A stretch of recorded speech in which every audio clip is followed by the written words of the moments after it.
Hi guys, welcome back to my channel. My name is Ronke Sumu, Princess of Nige, as you know, and I've got with me Dr. Arne de Krook. Right. I'll just very briefly remove my PPE so you can see my face without breathing and speaking, obviously.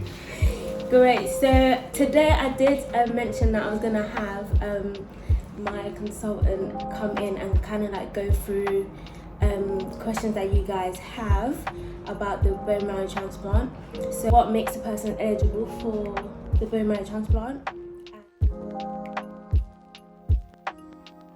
Based on medical evidence, so literature where groups of people with sickle cell disorder who received the transplant and where we looked at complication rates and success rates, the NHS have now approved funding for a subgroup of patients with sickle cell disorder to proceed with bone marrow transplant. And a few conditions to be met are, first of all, that you need to have a proper bone marrow donor.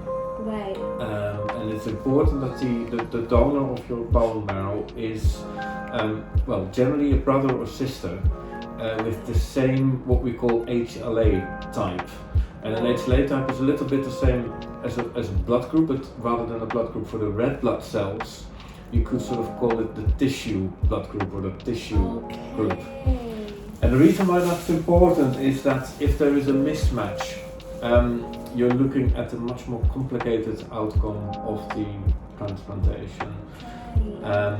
And predominantly the risk of the donor, this is always a slightly difficult or slightly hard topic to explain, but there is a risk that the donor cells, once they enter your body, would sort of reject your own tissues if there is a mismatch. Okay.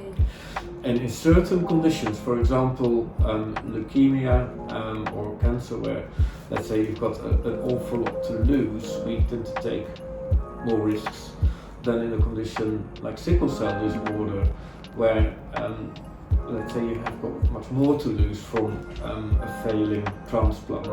So that's why we said you need to have a fully matched HLA identical donor. If you haven't got an HLA identical donor, you can say that more or less you're not eligible for a standard transplant. I mean, there are under the NHS. There are some ways around it, but roughly speaking, that's the main criterion. And then secondly, you need to, let's say, suffer enough from sickle cell disorder. And the reason why I say it like that is basically it's not an easy and straightforward process of bone marrow transplantation, and there are serious risks of complications, and occasionally there's even a risk of fatal complications. It's a very small risk, but it's not completely ruled out. So it's very important to have that discussion with your own consultant to see, well, what are my risks if I don't have a transplant versus the risk of having a transplant. And to give you a few extremes, if you have, let's say, almost a perfectly normal life, but maybe once every 4 or 5 years you spend a couple of nights in hospital with pain, that's probably not a good reason for going for a bone marrow transplant, because your quality of life it's still exactly. good. It's good and may change to the worse if you were to go through the whole procedure of a bone marrow transplant. Right. Whereas if you have uncontrollable sickle cell disorder and even you don't respond well to, for example, blood transfusions, hydroxycarbamide or the new drug crizanlizumab, and you have a very poor quality of life, you've got much more to gain from a transplant. And the eligibility criteria for, let's say, a transplant on the NHS sort of lists certain of those criteria. At the same time, and I'm sorry if I'm going a little bit too fast, at the same time it's also important that you look at what, let's say, the individual risk factors for failure are. So for example, if your kidneys don't work properly, or you've got liver failure, or you've got a heart condition, you may also be reluctant to proceed with a bone marrow transplant. Although, having said that, I mean, there are some sickle cell patients where we have a sort of two-step idea for transplant, that people have, for example, a liver transplant and then a bone marrow transplant to rule out as many complications. And lastly, and then I'm sure there are more questions, you can only do it up to a certain age. So let's say if you're 50 or 55 years old, we would not encourage, you would be ruled out. I mean, there's no definitive cap, but the older you get, the less likely we are to support it. Also because the rate of complications gets higher and higher as you get older. Definitely. Right, so okay, that makes sense now, because the reason, now I understand the reason why I was offered it, because I get admitted in the hospital like literally every other month, and plus I have the risk of me getting like a heart complication as well, because I have acute heart syndrome that tends to take place when I have my sickle cell, and this can be really fatal. So right, so the next question. I'm sure you all know, nowadays sickle cell disorder is not just about managing pain. I mean, when I did my medical training, it was very much make sure that you don't end up in pain or in a chest syndrome, but we didn't really look into the other effects of having sickle cell disorder. And what we know now, sadly, is that even if you never have painful crises, you're still at risk of developing long-term complications of the kidneys, stroke, liver failure, eye problems. So there are two reasons for offering someone what we call disease-modifying treatment or a transplant for sickle cell disorder. And one of them is improving quality of life, but the other one very clearly is prevention of further complications. So if we see that someone is at high risk of developing these complications, not responding to other treatments, you've got another good reason for trying to see if someone's eligible for a bone marrow transplant.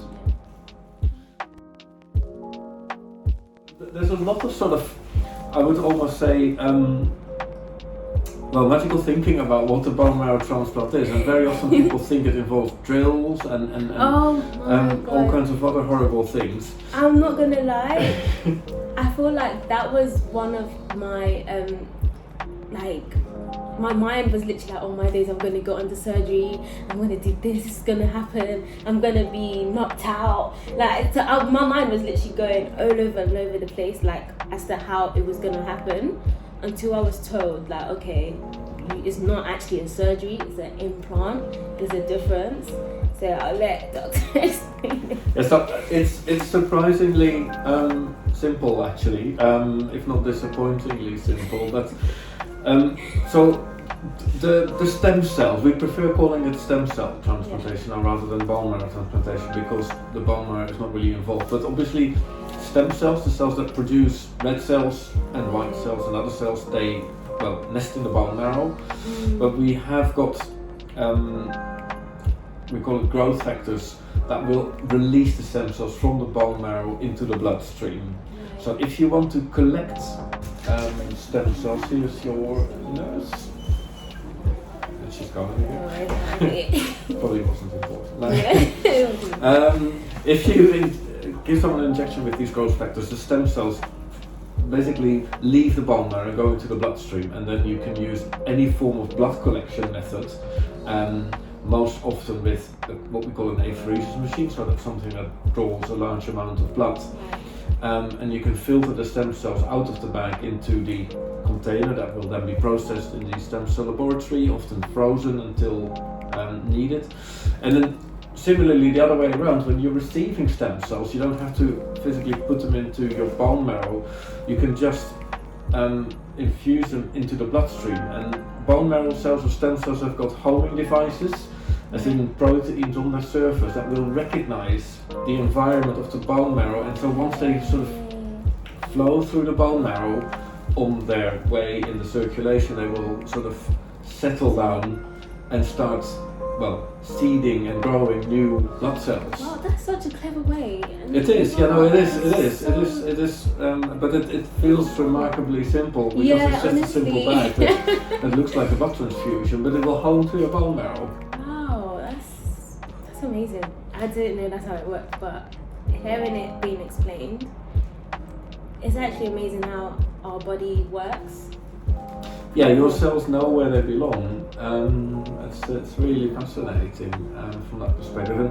And then the question is there no drilling at all involved? There's a tiny bit of drilling involved because obviously both the donor and the recipient will need to have a bone marrow examination to check that everything is all right in there, because you don't want to overlook any problems. And the last thing you want to do is, let's say, transplant a new problem into you.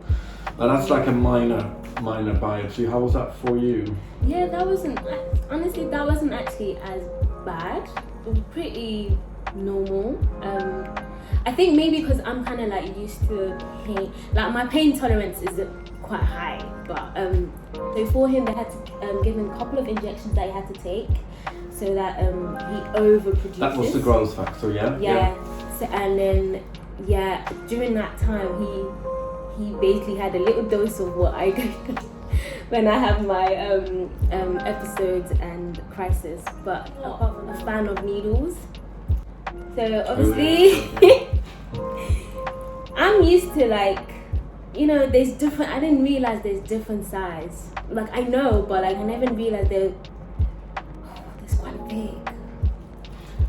Yeah, now the bone marrow needle is quite thick, but I think it is important. I mean, let's say it's not fun. I mean, it's not. I must admit, when I was doing my PhD research, there was always a need for volunteers to donate healthy bone marrow for the stem cell laboratory lab. So all the juniors were sort of summoned to donate. So I've had it once, and I also it's certainly not fun, and yes, it does hurt, but at the same time, I always said it's not much different from just having an awful tooth extraction or something like that. It's sort of similar to that, but not worse. Is that right? Yeah, no, honestly, that's true. Because I think it's fair to, you know, when you talk about these things, that people know, well, what the truth. There are real horror stories about bone marrow biopsies out there, and I think some of them actually come forward from fear, and also because bone marrow biopsy is sort of linked to all kinds of sinister diagnoses as well. So people who've had it often had a really, you know, awful diagnosis shortly after that. So I think that links in with it as well. But in a way, and it would be interesting to maybe, if you haven't already done so, ask your brother for the camera how he felt with this. I actually need to do that. I never thought about it. That's a good idea. I think I'll be putting well. Very proud of him. Good. Yeah, goodwill.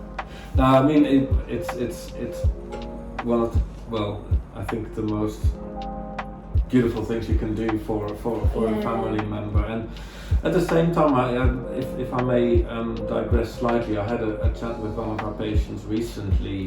We talked about a bone marrow transplant, and he had I think 4 or 5 brothers and sisters. So, well, why don't we test them? And he said, well, I don't want to expose my family to the horrors of a bone marrow transplant. So, well, look, we really need to talk more about this, because, as you say, it's quite a thing for him, but it's certainly not the end of the world. So this dialogue is really important. It's really important, and I feel like obviously when I was having that talk with my family, I did kind of make it clear that it's optional.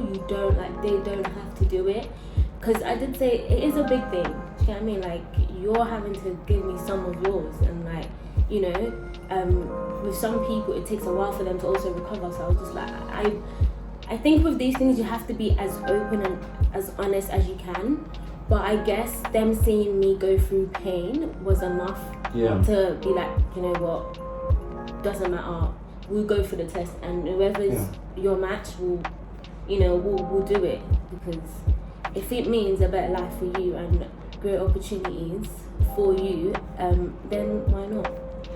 Yeah, no, I agree, and then maybe it's also good to know that the donors are sort of very, very well protected as well, both in terms of medical privacy and their choices. So let's say, for example, someone's brother turns out to be HLA identical, so a good match for a bone marrow transplant.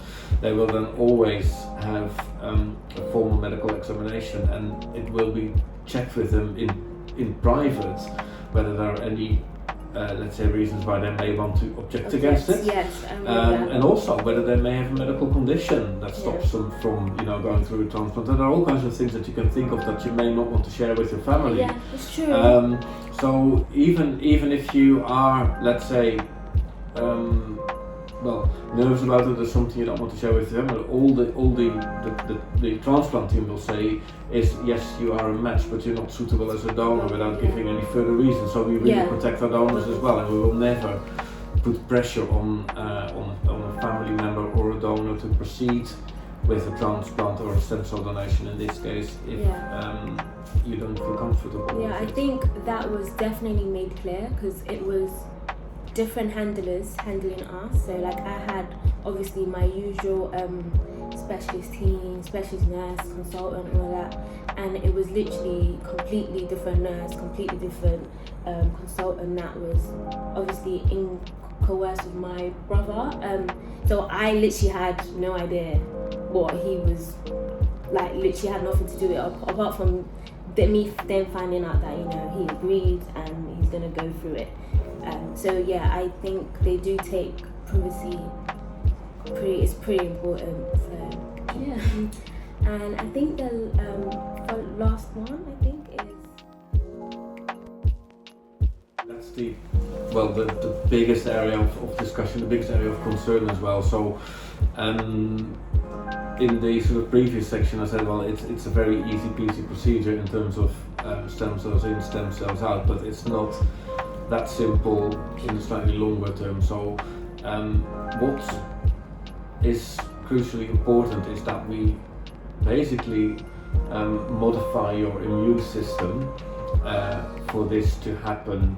So if you imagine if I was to infuse stem cells straight away into someone else, your body would instantly recognize that as abnormal, and you would reject that.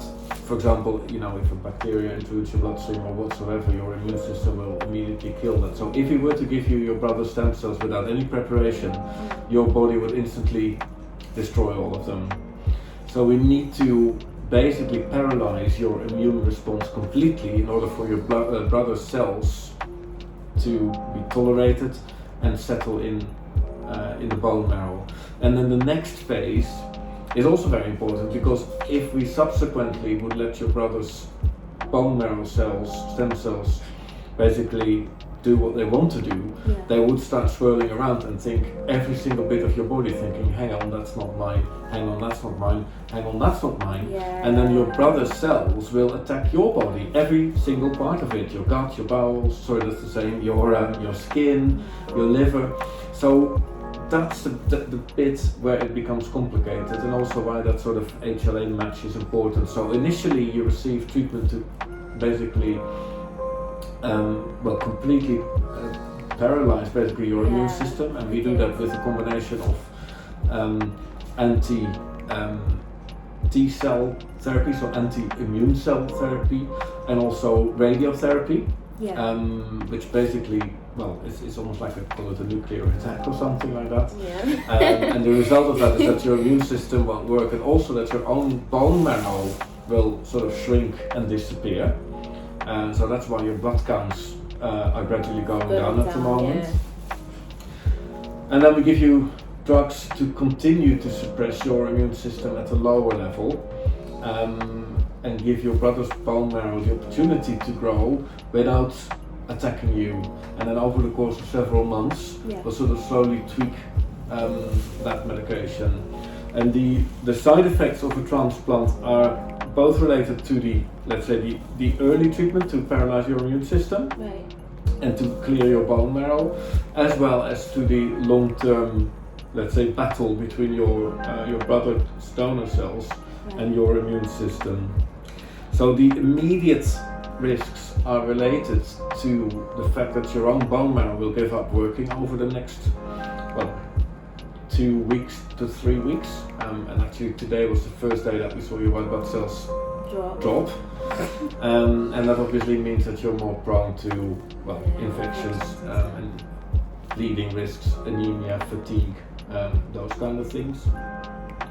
And what's also important to realize is that the radiotherapy comes with fertility risks. As a male, it's very easy to freeze sperm, but for females, it's much harder. And there is some evidence that, for example, freezing of eggs may work, but it's not as, let's say, guaranteed as it is with sperm freezing. So that's the sort of short-term stuff directly related to the transplantation itself, and obviously all the medication you get can have side effects, etc. But I think that's not relevant for the discussion. And then for the longer term, you will live with a lower immunity for quite a while, up to 2-3 years, depending on how long you need the what we call immune suppressive medication for. And would you say that depends on the individual, or is that just generally?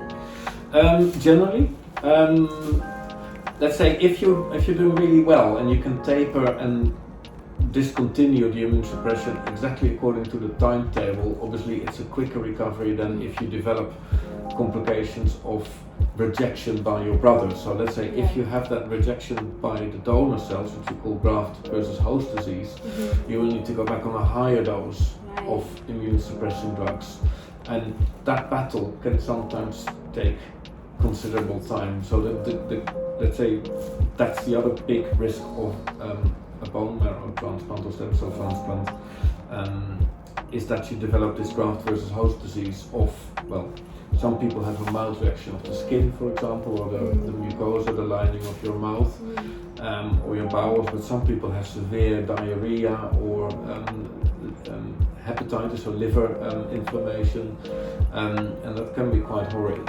And that's the sort of fine balance, where we have to tweak the medication, and also why we as sickle cell consultants rely on the transplant consultants to do this, because you need a decent amount of experience in a tertiary center to do this. It's not sort of every hospital where you can go and ask for your stem cell transplant. And last thing is, I must say, I don't know the exact sort of date, what we said, but one of the things, the crucial things that we always do is once we feel it's been completed, we'll offer you full revaccinations to restore your immunity. And that's sort of a good moment in time to say, okay, life is going to go back to normal. But I must admit, and that's my ignorance here, I do apologize, where exactly in the timetable that is. But I'm sure the let's say the transplant scheme has got that included somewhere, because it's specified almost from initially from day to day and later from week to week what will happen, which tests will be done at what time. So one of the first tests that will be done is that we look at the percentage of donor cells versus your own cells after, I think it's 4 to 6 weeks or somewhere, and we can then sort of see whether you're, let's say, 90-95% donor, or whether there's still a little bit of you, or whether you're 100% donor. So there will be these moments in time where we do regular checks, and then you roughly know where you are. Thank you so much. Yeah, my pleasure. My pleasure. I hope lovely to talk to you. Yeah, I hope this really helps you guys out, and any questions that you have. And hopefully you see me in my next video. Bye. Bye.